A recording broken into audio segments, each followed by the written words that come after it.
vanga kapanena kakal tuan kama chukwe angin azim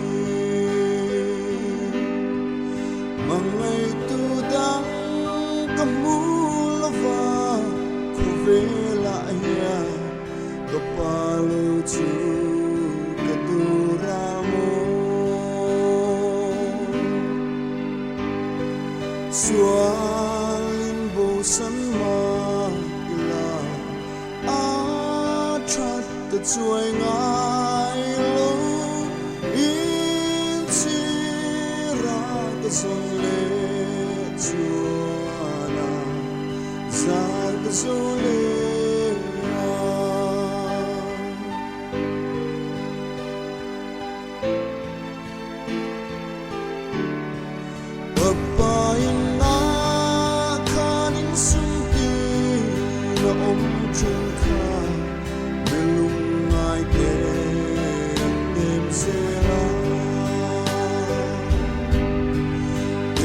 Seruak mai leril trami ketiammo engerete angakofa sualing bosan ila atrat the joy ngai lo in chira kasone Zole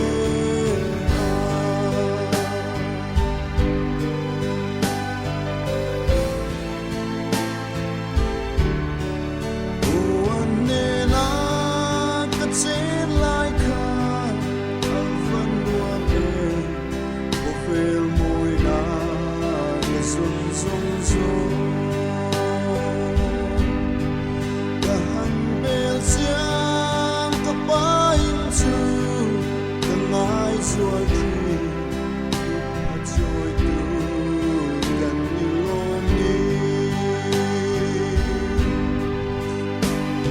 Swaling bosan mala, atrat the joy ngai lo,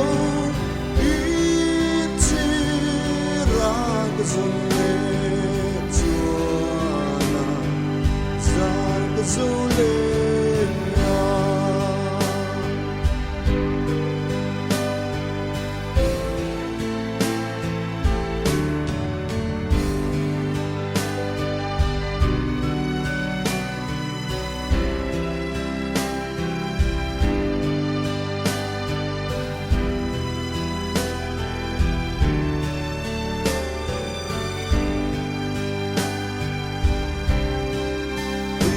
Sualat ilungai le imual putu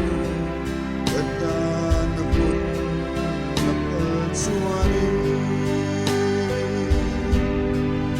Ekupel par kamel mahi tangai lova avulai re toi luai Sualing bosan mala atrat the joy ngai lo itira kasole chuana zar kasole